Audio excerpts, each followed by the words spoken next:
A slap of a carry-on bag against my son's upgraded seat echoed like a starter pistol. We were boarding a packed flight to Denver Spring baseball tournament. His first travel league game, and my son Ethan had saved for months to upgrade from coach to premium. Wider seat, legroom, and the pride of a 12-year-old hood, mowed every neighbor's lawn to afford it. That's when she appeared. Short blonde bob. Pearl necklace, body language, like she owned the fuselage. Karen. She planted herself in the aisle, lips pursed, pointing at Ethan's seat.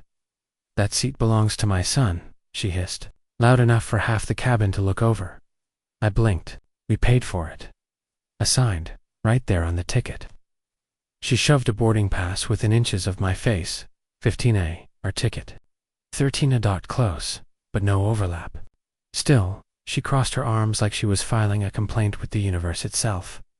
"My son has sensory needs. He must sit here," she demanded.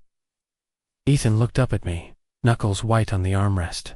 He'd already been nervous about the tournament. Confrontation was gasoline on a fire. I kept my voice calm. "Ma'am, we're happy to sit together. But that seat, my son earned it." She rolled her eyes. "You're being unreasonable." The flight attendant arrived, voice professional, but eyes tired from 1,000 similar battles. She scanned passes. Verdict: Ethan keeps his seat. Karen stomped to her row, muttering loud enough for the whole plane. Some people think money buys everything. Funny, because work had. The plane took off. That should have been the end. It wasn't even the beginning. Halfway through the flight, the harassment escalated. Soda accidentally splashed onto Ethan's backpack from Karen's aisle seat. Then, constant seat kicks. A pointed whisper to her neighbor, entitled "Parents." Disgusting. I documented everything. Timestamps in my phone notes. Witnesses, When turbulence rattled the plane, she smirked like she'd caused it. Upon landing, she cornered us in the jet bridge. "You'll regret humiliating me," she promised, voice sharp as a TSA wand. Her son, quiet and embarrassed, tugged her sleeve. "Mom, it's fine," she snapped. "No, it's the principal." I almost laughed. Hers, apparently. We thought she'd disappear into the airport crowd. She didn't, later that day. At the hotel lobby, we found a note slipped under our door. "I saw your schedule. Your son's tournament position can be reconsidered." Chill crept up my spine. How did she know our floor, our schedule? I marched to the front desk. Lobby cameras caught a woman in a pastel cardigan loitering near the mail slots. I screenshotted the footage onto a USB stick with the clerk's help, forming an early chain of custody. The next morning, at the ballpark, a complaint was filed against Ethan for equipment violations. Anonymous, of course. The ump inspected his gear. The bat was regulation. The glove, standard. Complaint dismissed. But eyes followed us around the bleachers, and whispers collected like fog at the concession stand.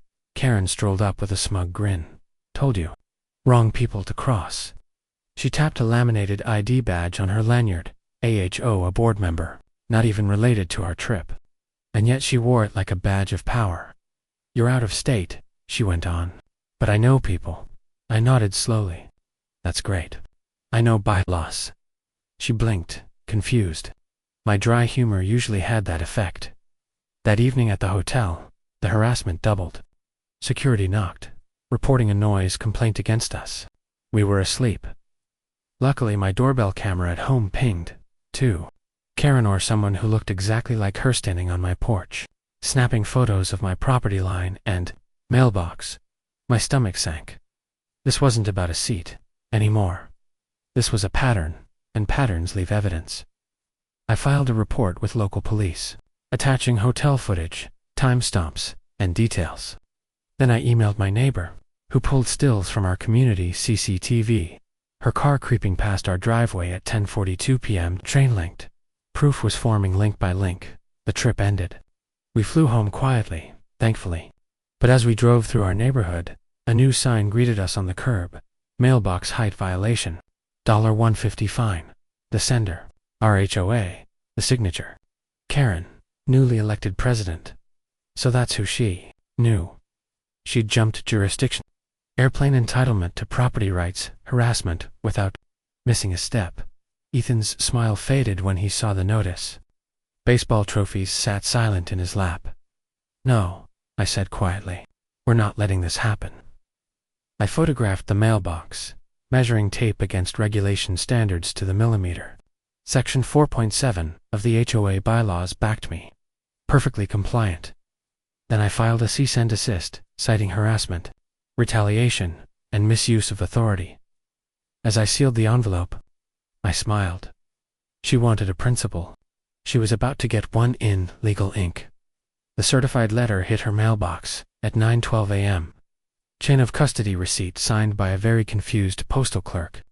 By 9:47 a.m., my ring cam caught her storming down my driveway, pastel blazer flapping like a warning flag. She slammed a new violation notice against my door, this time citing improper landscaping color. Harmony. I didn't even know grass could clash. Opened the door before she could. Flee. Calm. Hands behind my back. Morning. Karen. Long flight home. She froze. "You think you can intimidate me with paperwork?" "Only with accurate paperwork," I replied. Section 3.2.4. Landscaping harmony requires 3 written complaints from adjacent owners. I held up my phone. Neighbors on both sides had already texted statements. No complaints filed. Her jaw twitched. "You're abusing power," I said softly. She spat back. "Power is what the board interprets." Wrong answer. That afternoon, more dominoes fell. A fine for illegible house numbers. Another for improper trash day timing, even though our entire block rolled bins out together. I watched her walk the neighborhood with a clipboard, looking for slights. My response was methodical. Document, timestamp, photograph. Every violation went into a cloud folder, labeled Karen escalation evidence. I emailed the HOA attorney, attaching photos and citing misapplication of enforcement authority. I see the property management company and our county housing regulator. Paper trail activated. Meanwhile, Ethan tried to stay focused on schoolwork, but stress gnawed at him. One evening, I found him sitting quietly at the dinner table, poking mashed potatoes without eating. "Did I make her mad by not giving her my seat?" he asked. My throat tightened. Harassment hits hardest when innocence takes blame. "You worked for that seat," I told him. "Grown-ups don't get to punish kids for earning." He nodded, eyes damp. That sealed it. This wasn't annoyance anymore.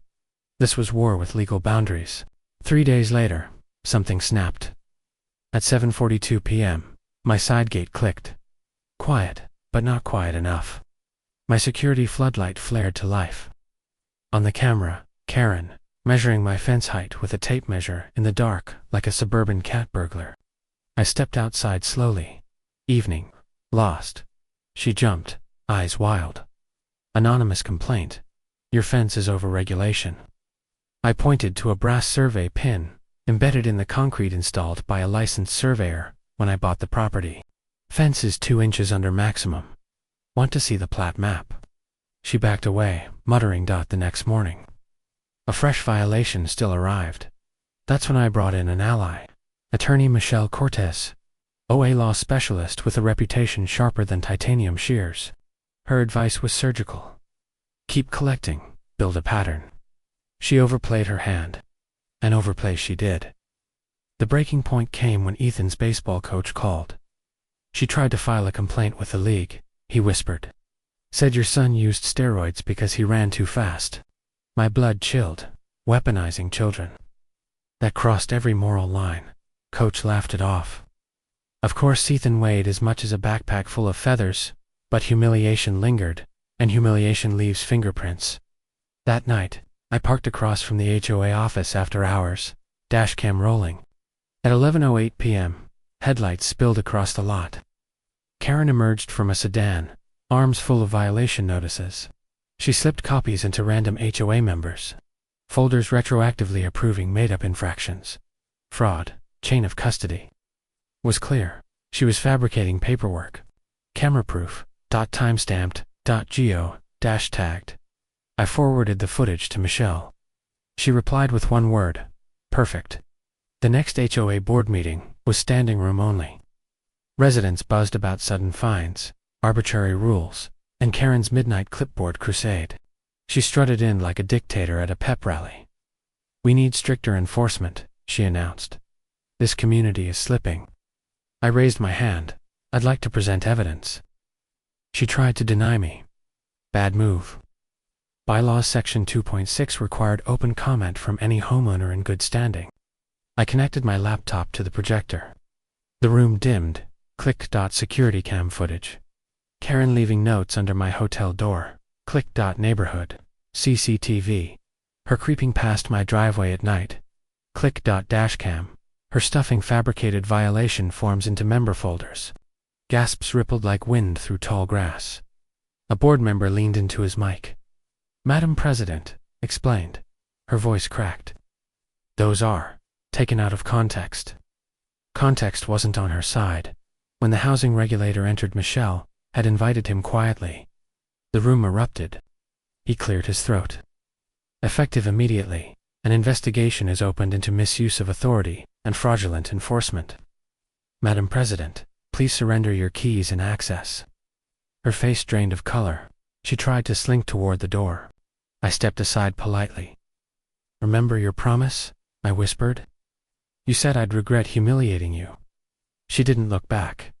Everyone saw, and the board voted unanimously to remove her pending charges. Outside, Ethan tugged my sleeve. "So, we won." I crouched down. "We defended boundaries. There's a difference." He smiled for the first time all week. The upgraded seat. Still the best thing he ever spent money on, and dignity. Priceless. Karen didn't disappear quietly. A week after her removal, a thick envelope appeared in my mailbox.